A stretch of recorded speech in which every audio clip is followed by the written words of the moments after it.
Hello friends, आप सभी का मिशन वन वे चैनल में स्वागत है। दोस्तों, आज हम लोग बात करेंगे learning and teaching paper BEd first year या फर्स्ट सेमेस्टर में। आज हम लोग का टॉपिक है जिसका नाम है अभिप्रेरणा, जिसको हम लोग इंग्लिश में मोटिवेशन कहते हैं। ये बहुत ही इंपॉर्टेंट टॉपिक है जो एग्ज़ाम में बार बार पूछता है। ठीक है, तो आज हम लोग देखेंगे कि अभिप्रेरणा क्या होता है, इसको हम लोग बहुत अच्छे से समझेंगे। और जो साथी मेरे इस चैनल पर नया है, प्लीज़ जो इस चैनल को सब्सक्राइब जरूर करके रखें, क्योंकि इस चैनल में बीएड के टॉपिकों को बहुत ही आसान और सरल भाषा में अच्छे नोट्स के साथ आप लोग की तैयारी कराई जाती है, ताकि एग्जाम में आप लोग को किसी भी प्रकार का दिक्कत ना हो और कोई भी टॉपिकों को अच्छे भाषा में, आसान भाषा में, अच्छे नोट्स के साथ आप लोग के सामने बताया जाता है, ताकि टॉपिक तुरंत आप लोग को समझ में आ जाए। जिन लोगों को बीएड फर्स्ट ईयर या फर्स्ट सेमेस्टर का जो है सेकंड सेमेस्टर का नोट्स चाहिए, तो आप लोग इस नंबर पर व्हाट्सअप कर सकते हैं, जहां आप लोगों को व्हाट्सएप के थ्रू नोट्स मिलेगा। ठीक है, तो आइए शुरू करते हैं। अभिप्रेरणा आज हम लोग का टॉपिक है और इसको हम लोग इंग्लिश में मोटिवेशन कहते हैं। अभिप्रेरणा से संबंधित जो भी पॉइंट बनता है उसको हम लोग रूपरेखा में लिखते हैं। सबसे पहले हम लोग इसका रूपरेखा तैयार करते हैं। एग्जाम में भी आप लोग ऐसे ही तैयार करना है रूपरेखा। रूपरेखा में प्रश्न से संबंधित जो भी पॉइंट रहेगा उसको आपको लिखना है। सबसे पहले प्रस्तावना लिखेंगे, जिसको हम लोग इंट्रोडक्शन कहते हैं। फिर अभिप्रेरणा का अर्थ एवं परिभाषा देना है, अभिप्रेरणा के स्रोत, अभिप्रेरणा के प्रकार, अभिप्रेरणा की विशेषता। ठीक है, अभिप्रेरणा की मूल प्रवृत्तियाँ और निष्कर्ष। तो आप लोग का एग्जाम में अगर पॉइंट जो भी मांगता है तो उससे संबंधित आप लोग को यहाँ पे अभिप्रेरणा से संबंधित जितना भी पॉइंट बनता है आप लोग को यहाँ पे बताया गया है। एग्जाम में जो भी पूछेगा आप लोग उसको लिख लीजिएगा। ठीक है, चलिए सबसे पहले एक एक करके पॉइंट को हम लोग देखते हैं, ताकि आप लोग को समझ में आ जाए। सबसे पहले हम लोग देखेंगे प्रस्तावना को, यानी प्रस्तावना यानी इंट्रोडक्शन। मानव व्यवहार अपने कार्यों को करते हैं, उन्हें निराशा तथा आशा उनके हाथों में आती रहती है। हम लोग देखते हैं कि मानव जो होते हैं अपने कार्यों को करते रहते हैं। कभी उन्हें निराशा मिलती है, कभी उसे आशा मिलती है, कभी उसे काम में जो है दुख मिलता है, कभी उसे काम में जो अपना सुखी मिलता है। तो ये हाथों में आती रहती है। जब उन्हें निराशा आती है तो उन्हें अंतर्निहित या बाह्य रूप से एक शक्ति प्रदान की जाती है। जब किसी व्यक्ति को है ना अपने उद्देश्यों की पूर्ति के लिए उन्हें जब निराशा मिलती है तो उन्हें हम लोग बाह्य रूप से या अंतः रूप से एक शक्ति प्रदान करते हैं। उसी शक्ति को हम लोग क्या बोलते हैं? अभिप्रेरणा यानी कि मोटिवेशन कहते हैं। याद रखिएगा, है ना, उसी को हम लोग क्या बोलते हैं? अभिप्रेरणा या मोटिवेशन कहते हैं। जब कोई व्यक्ति निराश हो जाता है या अपने उद्देश्यों से पीछे हट जाता है तो उनको प्रेरित करने के लिए, उनको उत्तेजित करने के लिए हम उन्हें एक अंतर्निहित शक्ति भी दे सकते हैं और बाहर निहित शक्ति भी दे सकते हैं। उसी शक्ति को हम लोग अभिप्रेरणा कहते हैं और मोटिवेशन कहते हैं। ठीक है, तो मोटिवेशन का जीवन में बहुत महत्व है, इससे उद्देश्यों की पूर्ति होती है। यह अभिप्रेरणा व्यक्तियों के विचारों में अंतर्निहित उत्पन्न हो सकती है। ये अभिप्रेरणा जो होती है व्यक्तियों के विचारों में अंतर्निहित हो सकती है। मतलब ये हुआ कि यह व्यक्तियों में खुद से यानी स्वतः भी उत्पन्न हो सकता है, हमें बताने का जरूरी नहीं है। जैसे यदि कोई व्यक्ति दुखी होता है या निराश हो जाता है तो उसमें अपने आप या स्वतः जो है अभिप्रेरणा यानी मोटिवेशन उत्पन्न हो जाता है, जिससे वो कार्यों को कर सकता है। ठीक है, यदि मनुष्य में अभिप्रेरणा की कमी होती है तो वह मनुष्य अपने उद्देश्यों से भटक जाते हैं। यदि मनुष्य में अभिप्रेरणा की कमी होगा यानी मोटिवेशन की यदि कमी हो जाता है तो वो मनुष्य अपने उद्देश्यों में सफल नहीं होता है, अपने उद्देश्यों में से भटक जाता है। इसी उद्देश्यों तक पहुंचने के लिए हम लोग मोटिवेशन देते हैं यानी अभिप्रेरित करते हैं, ताकि वो अपने उद्देश्यों से भटके नहीं, अपने लक्ष्य तक पहुंच जाए। ठीक है, उनमें शिथिल आ जाती है, उनमें स्थिरता आ जाती है। उनमें क्या आ जाती है? स्थिरता आ जाती है। जब हम किसी व्यक्ति को मोटिवेशन देते हैं तो उसमें स्थिरता आ जाती है, उसके सोच विचार उत्पन्न हो जाते हैं, ताकि वो अपने कार्यों को कर सकता है। इसीलिए मोटिवेशन का मनुष्य के जीवन में महत्वपूर्ण योगदान देता है। इसलिए जो है मोटिवेशन जो होता है, अभिप्रेरणा जो होती है, वो मनुष्य के जीवन में एक महत्वपूर्ण योगदान देता है, जिससे मनुष्य अपने कार्यों की पूर्ति कर सकता है। ठीक है, तो यहाँ तक हम लोग इसका प्रस्तावना को देखें यानी इंट्रोडक्शन को देखें। अब हम लोग एक नेक्स्ट पॉइंट देखते हैं, अभिप्रेरणा का अर्थ। ठीक है, मीनिंग ऑफ मोटिवेशन। अभिप्रेरणा का क्या अर्थ होता है? अभिप्रेरणा शब्द अंग्रेजी के मोटिवेशन शब्द का हिंदी रूपांतरण है। यानी कि अगर हम लोग देखें कि ये अभिप्रेरणा जो शब्द है ये क्या है, मोटिवेशन शब्द का हिंदी रूपांतरण है। यानी मोटिवेशन जो है इंग्लिश शब्द है, उसका हिंदी जो होगा वो क्या होता है, अभिप्रेरणा होता है, जिसकी उत्पत्ति मोटम शब्द से हुई है, जिसका अर्थ होता है टू मूव या गति करना। यानी कि मोटिवेशन जो शब्द है वो उत्पन्न हुआ है मोटम से, MOTUM, मोटम शब्द से उत्पत्ति हुआ है, जिसका अर्थ होता है गति करना। जब कोई चीज़ स्थिर हो जाता है तो हम उसे गति जो लाते हैं वही कहलाता है आपका अभिप्रेरणा। जैसे उसमें गति आ जाता है, जैसे कोई बच्चा निराश हो जाता है, परीक्षा में फेल हो जाता है, ठीक है, तो हम उसे क्या करते हैं, मोटिव करते हैं। तो मोटिव करके उसमें गति लाते हैं तो वो क्या हो जाता है, फिर आगे अपने तैयारी में लग जाता है। इसी को हम लोग बोलते हैं अभिप्रेरणा या मोटिव, यानी टू मूव करना, ठीक है, गति करना। अभिप्रेरणा का शाब्दिक अर्थ होता है किसी कार्य को करने की इच्छा शक्ति का होना। यानी कि अभिप्रेरणा का अगर हम शाब्दिक अर्थ देखें तो किसी कार्य को करने की इच्छा शक्ति का होना, मतलब किसी कार्य को अगर हमको करने की इच्छा नहीं कर रहा है तो हम मोटिव हो गए, अभिप्रेरित हो गए, तो हमें उस कार्य को करने में क्या मिल जाएगा, एक शक्ति मिल जाता है जिससे हम वो कार्य कर सकते हैं। अर्थात अभिप्रेरणा एक ऐसा प्रेरक है, एक ऐसा मोटिव है जो आंतरिक बल है, जो व्यक्ति को लक्ष्य की ओर या निश्चित व्यवहार करने के लिए अग्रसर करता है। यानी अभिप्रेरणा एक ऐसा बल है, एक ऐसा शक्ति है जिसकी मदद से हम अपने लक्ष्य की ओर या निश्चित व्यवहार की ओर अग्रसरित रहते हैं, अपने निश्चित व्यवहार की ओर हम आगे बढ़ते रहते हैं ताकि हमें जो है अपने उद्देश्यों की पूर्ति हो सके। ठीक है, आगे हम लोग देखते हैं। अभिप्रेरणा एक आंतरिक अवस्था है। अभिप्रेरणा एक क्या है, इंटरनल स्टेज है, यानी आंतरिक अवस्था है जिसे उत्तेजना को अभिप्रेरणा कहते हैं। इसी उत्तेजना को हम लोग क्या बोलते हैं, अभिप्रेरणा कहते हैं। जब कोई उत्तेजित हो जाता है ना, उसी को हम लोग अभिप्रेरणा कहते हैं। अभिप्रेरणा काल्पनिक होता है। अभिप्रेरणा क्या होता है, काल्पनिक होता है, जिसे हम देख नहीं सकते हैं, है ना, ये काल्पनिक होता है, ये अपने आप मानसिक रूप से उत्पन्न होता है। किसी के व्यवहार से अभिप्रेरणा का अनुमान लगाया जा सकता है। किसी व्यक्ति का अगर यदि व्यवहार से हम पता कर सकते हैं कि उसमें कितना अभिप्रेरित है या कितनी मोटिव है वो अपने कार्य के प्रति, इसे ठोस रूप से देखा नहीं जा सकता है। हम अभिप्रेरणा को ठोस रूप से नहीं देख सकते हैं। किसी कार्य के प्रति रुचि पैदा करना, उसे बनाए रखना और तब तक बनाए रखना जब तक लक्ष्य की प्राप्ति ना हो जाए, उसी को हम लोग मोटिवेशन कहते हैं। मोटिवेशन का मतलब हुआ कि ये नहीं कि हम लोग सिर्फ मोटिवेशन दे दिए तो ख़त्म हो गया। मोटिवेशन का मतलब हुआ कि कार्य को की रुचि पैदा करना। पहले हम लोग क्या करेंगे, उसमें रुचि पैदा करेंगे, किसी में रुचि पैदा करेंगे, फिर जो है उस पर क्या करेंगे, हम उसको बनाए रखेंगे। कब तक, जब तक जो है वो अपने लक्ष्य की ओर आगे ना बढ़े। ठीक है, तो सबसे पहले मोटिवेशन का मतलब 3 स्टेज, यानी कि अगर हम लोग देखें तो मोटिवेशन का मतलब हुआ व्यक्ति में सबसे पहले रुचि पैदा करना है। ठीक है, फिर उस रुचि को बनाए रखना है। कब तक, जब तक वो अपने लक्ष्य की पूर्ति ना हो जाए। जब लक्ष्य का पूर्ति हो जाता है तो उसके उद्देश्यों की पूर्ति हो जाती है। ठीक है, समझ में आ गया। तो इस तरह से मोटिवेशन जो है कार्य करता है। मोटिवेशन का अर्थ हम लोग समझ गए। मोटिवेशन का अर्थ होता है किसी को गति करना, उसमें रुचि उत्पन्न करना, उसको बनाए रखना और उसको लक्ष्य तक पहुँचाना है। ठीक है, अब हम लोग अभिप्रेरणा की कुछ मनोवैज्ञानिकों ने परिभाषा दिया है अपने अनुसार, उसका हम लोग परिभाषा लिखेंगे क्योंकि एग्जाम में आप लोग को 3 से 4 परिभाषा लिखना जरूरी है। सबसे पहला मनोवैज्ञानिक था जिसने अभिप्रेरणा का परिभाषा दिया था, मैकडोनाल्ड।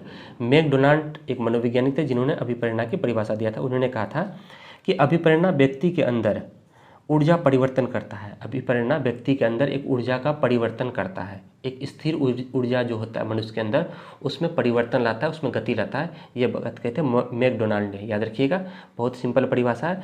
अभिप्रेरणा व्यक्ति के अंदर ऊर्जा परिवर्तन करता है। ठीक है, BF स्किनर ने कहा था कि अभिप्रेरणा अधिगम का सर्वोत्कृष्ट राजमार्ग है। मतलब अभिप्रेरणा जो होता है एक क्या है, सर्वोत्कृष्ट राजमार्ग का मतलब हुआ एक रास्ता है जिससे अपने उद्देश्यों की पूर्ति हो जाता है। ठीक है, ये बात कही थी BF स्किनर ने, समझ में आए। मैकडोनाल्ड ने कहा था ऊर्जा परिवर्तन करता है, ये एक राजमार्ग है। कोड भाषा में आप लोग याद रखिएगा तो तुरंत याद हो जाएगा। ठीक है, गुड के अनुसार प्रेरणा कार्य को आरंभ करने, जारी रखने और नियमित करने की एक प्रक्रिया है। याद रखिएगा, गुड महोदय ने क्या कहा था कि कार्य शुरू करना, जारी रखना और नियमित तक करते रहना, ये जो है आपका मोटिवेशन का परिभाषा गुड ने कहा था। और लास्ट है कैच एवं कैच के अनुसार अभिप्रेरणा हमारे क्यों का उत्तर देता है, हमें क्यों करना है इसका जो है उत्तर देता है कौन, मोटिवेशन यानी अभिप्रेरणा। तो इस तरह से अभिप्रेरणा के हम लोग 4 परिभाषा देखें, मैकडोनाल्ड, ठीक है, ऊर्जा में परिवर्तन, BF स्किनर, राजमार्ग, गुड के अनुसार नियमित, है ना, और कैच के अनुसार ये क्यों का उत्तर देता है। इस तरह से 4 परिभाषा है, बहुत सिंपल है, कोड भाषा में आप लोग याद कर लीजिएगा। ठीक, नेक्स्ट पॉइंट हम लोग का बनता है अभिप्रेरणा के स्रोत, कि अभिप्रेरणा आखिर उत्पन्न कैसे होता है, सोर्स क्या है इसका। ठीक है, अभिप्रेरणा के स्रोत, सोर्स ऑफ मोटिवेशन, यानी मोटिवेशन कहाँ से हम उत्पन्न कर सकते हैं, यानी हमें मोटिवेशन कहाँ से मिलेगा, इसका क्या सोर्स है। ठीक है, तो इस तरह से आप लोग एक मोटिवेशन चक्र बना सकते हैं एग्जाम में, जो आप लोग को एग्जाम में नंबर अच्छा खासा मिल जाएगा। ठीक है, तो इस तरह से आप बनाइए एक मोटिवेशन चक्र।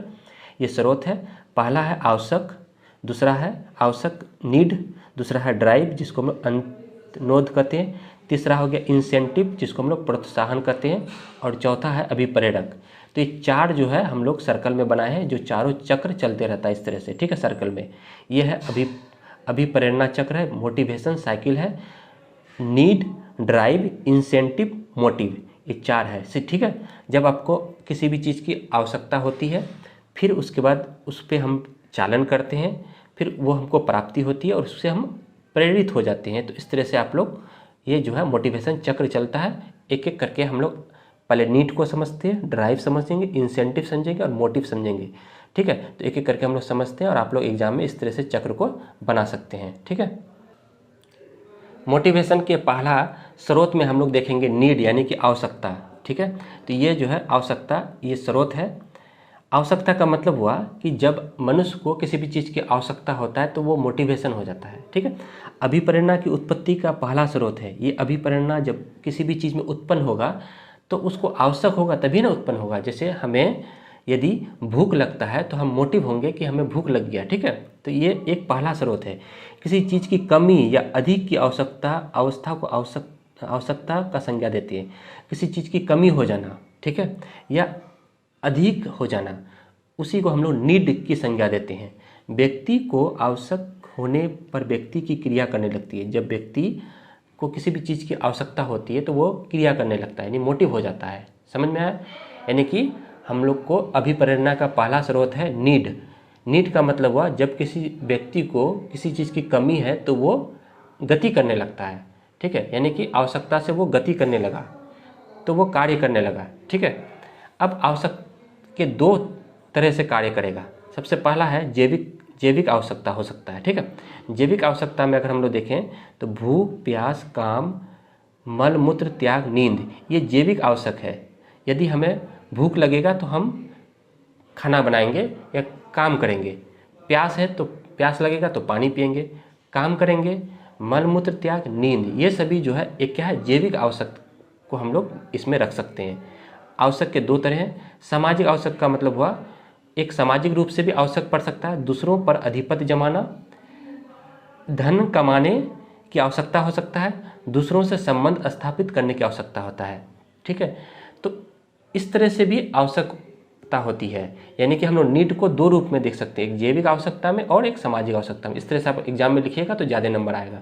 ठीक है, तो पहला हम लोग नीड को देखिए। नेक्स्ट हम लोग देखते हैं, अब हम लोग आवश्यक हो गया तो अब हम जो है अंतोनोद यानी कि ड्राइव पे देखते हैं। दूसरा स्रोत है चालक। ठीक है, जब व्यक्ति में आवश्यकता उत्पन्न हो जाती है तो वह स्वतः उसमें आवश्यकता के प्रति अधिक सक्रिय या क्रियाशीलता बढ़ जाती है, जिसे हम लोग अंतोनोद या ड्राइव कहते हैं। समझिए इसको, जब आपको आवश्यकता हो गया, ठीक है, हम कि हमें भूख लग गया है तो हम आप क्या करेंगे, नीड करेंगे यानी ड्राइव करेंगे, चालक करेंगे। ठीक है, तो आवश्यकता के बाद चालक आता है।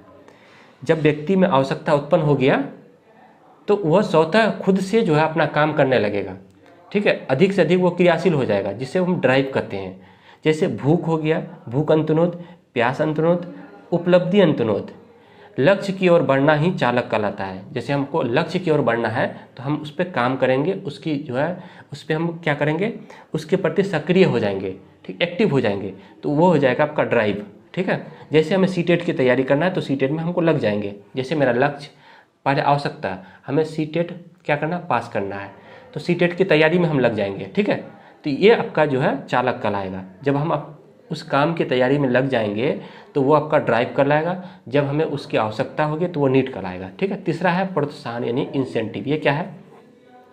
जब आवश्यकता की प्राप्ति खत्म हो जाती है तो प्रोत्साहन करते हैं। जब चालक को भोजन की प्राप्ति हो जाती है तो वो शांत हो जाता है। इससे व्यक्ति की क्रियाशीलता और तनाव में स्थिर कम हो जाती है। अब देखिए, जब आपको आवश्यकता था, ड्राइव किए, अब वो आवश्यकता की पूर्ति हो गया, अब उसमें क्रियाशीलता कम हो जाएगा और तनाव भी कम हो जाएगा। जैसे हमको सीटेट की तैयारी करना था, अब हम सीटेट पास कर जाना, सीटेट हम पास कर गए, अब हमें स्थिर हो गए, ठीक है। तो हमें क्रियाशीलता या तनाव जो है कम हो गई। तो ये हो गया प्रोत्साहन। तो हम लोग 3 देखे, नीड, ड्राइव, इंसेंटिव। अब है चौथा अभिप्रेरक, जिसको हम लोग मोटिव बोलेंगे, ठीक है। इसमें व्यक्ति में जब आवश्यकता, चालक और प्रोत्साहन से बनता है। देखिए, ये जो आपका मोटिव है ये तीनों से बनेगा, नीड से, ड्राइव से और इंसेंटिव से। जब तीनों आ जाएगा तो आप मोटिव हो जाइएगा, अभिप्रेरक हो जाइएगा, समझे। यानी आप में नीड आ गया, ड्राइव कर लिए, इंसेंटिव पूर्ति हो गया, अब आप मोटिव हो गए, आप मतलब अभिप्रेरक बन गए। समझ में आ गया यहाँ पे? जैसे भूख, प्यास, नींद ये जन्मजात है, प्रतिष्ठा, पुरस्कार, सम्मान ये अर्जित हम लोग किया, ठीक है। यानी प्रतिष्ठा हम अर्जित किए, पुरस्कार अर्जित किए, सम्मान अर्जित किए। भूख, प्यास, नींद ये जन्मजात अभिप्रेरक होता है।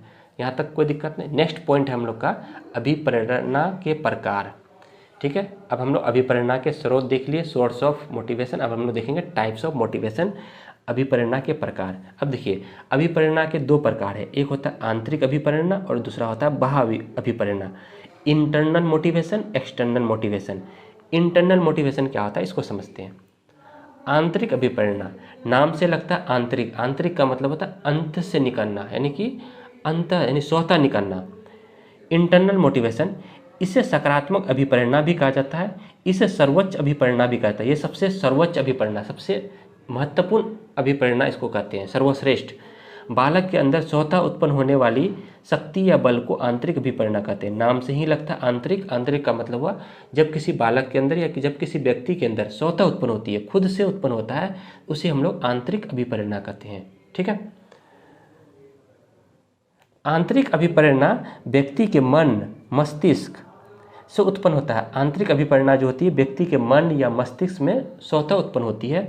आंतरिक अभिप्रेरणा व्यक्ति के भूख, प्यास, नींद, प्यार तथा कमी में उदाहरण है। मतलब आंतरिक अभिप्रेरणा भूख, प्यास, नींद, प्यार तथा कमी, इन सभी के ये उदाहरण है। कौन? आंतरिक अभिप्रेरणा। ये सभी जो है स्वतः उत्पन्न होता है। जैसे भूख खुद से उत्पन्न होता है, स्वतः उत्पन्न होता है। प्यास स्वतः उत्पन्न होता है, नींद स्वतः उत्पन्न होता है, प्यार स्वतः उत्पन्न होता है। इन सभी चीज़ों की कमी से जो है आंतरिक अभिप्रेरणा उत्पन्न होती है। वातावरण के साथ समायोजन करके उत्पन्न भाव को आंतरिक अभिप्रेरणा कहते हैं। जब हम लोग वातावरण में खुद से मोटिव होकर वातावरण के साथ समायोजित हो जाते हैं तो उसी को हम लोग आंतरिक अभिप्रेरणा कहते हैं। समझ में आया? आंतरिक अभिप्रेरणा का मतलब हुआ जब हम लोग वातावरण के साथ समायोजित हो जाते हैं तो उसे हम लोग आंतरिक अभिप्रेरणा कहते हैं। ठीक है, चलिए अब हम लोग देखते हैं बाह्य अभिप्रेरणा। बाह्य अभिप्रेरणा को हम लोग इंग्लिश में एक्सटर्नल मोटिवेशन कहते हैं। ठीक है, वो अभिप्रेरणा जो व्यक्ति में बाहरी दबाव या बल के कारण उत्पन्न होता है। नाम से ही लगता है बाह्य अभिप्रेरणा एक्सटर्नल। एक्सटर्नल का मतलब होता है कि वैसा मोटिवेशन जो बाहर से दिया जाता हो, बाहर से जो शक्ति दिया जाता हो, बाहर से जो बल दिया जाता हो, उसे हम लोग एक्सटर्नल मोटिवेशन कहते हैं। ठीक है, इसे नकारात्मक मोटिवेशन भी कहा जाता है। इसमें नकारात्मक भी हो सकता है। यदि बाहरी देने वाला व्यक्ति वो हमें सकारात्मक रूप से भी दे सकता है मोटिवेशन और नकारात्मक रूप से भी दे सकता है। तो बाह्य मोटिवेशन जो होता है वो नकारात्मक अभिप्रेरणा भी कहते हैं इसको हम लोग, जबकि आंतरिक अभिप्रेरणा को हम लोग सकारात्मक अभिप्रेरणा कहते हैं, क्योंकि जब स्वतः उत्पन्न होगा तो वो सकारात्मक भी होगा और जो बाह्य अभिप्रेरणा होगा तो वो नकारात्मक अभिप्रेरणा हो सकता है। ठीक है, तो इसे नकारात्मक अभिप्रेरणा भी कहा जाता है, याद रखिएगा इसको। बाहरी रूप में दिया गया अभिप्रेरणा जो व्यक्ति को निश्चित दिशा प्रदान करता है। बाहरी रूप में दिया गया अभिप्रेरणा जो होता है व्यक्ति को एक निश्चित दिशा देता है। जो बाहरी रूप से जो देता है उसी के अनुसार हम चलते हैं निश्चित दिशा में। इस तरह की अभिप्रेरणा दो रूप में दिया जाता है। एक देखिए, दो रूप में इसमें दिया जाएगा, एक सकारात्मक अभिप्रेरणा भी दिया जाएगा, एक नकारात्मक रूप से भी दे सकते हैं।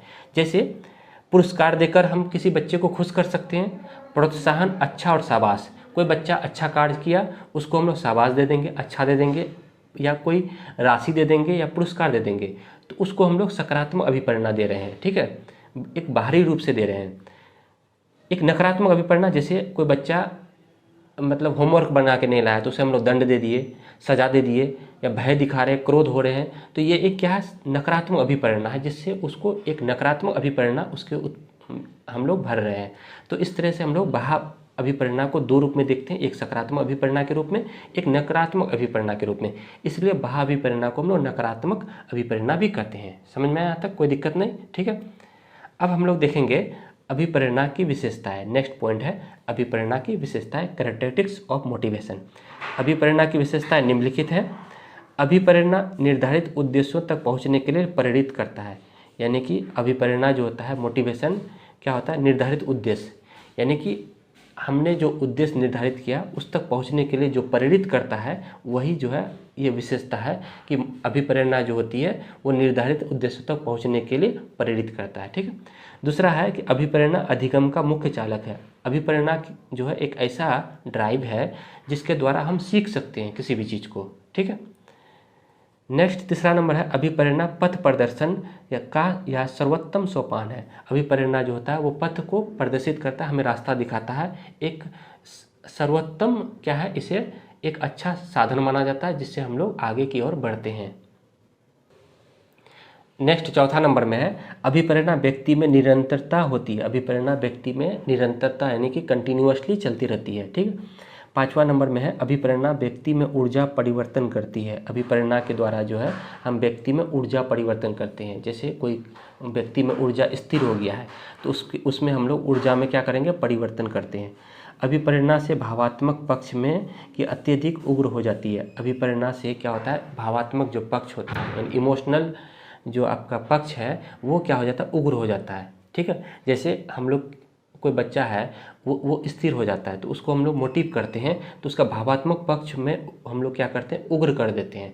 तो मोटिवेशन से भावात्मक पक्ष जो है अत्यधिक उग्र हो जाता है। ठीक है, नेक्स्ट है सातवां नंबर है अभिप्रेरणा किसी कार्य को करने के लिए ऊर्जा प्रदान करता है। अभिप्रेरणा जो होता है किसी कार्य को करने के लिए एनर्जी, एक एनर्जी के रूप में कार्य करता है। ठीक है, हमें मोटिव किया तो तुरंत हमें एनर्जी मिल गया तो उस कार्य की ओर आगे बढ़ गए। ठीक है, आठवां नंबर में है अभिप्रेरणा व्यक्ति के व्यवहार को उत्तेजित, अभिप्रेरित, अर्जित तथा जागृत करता है।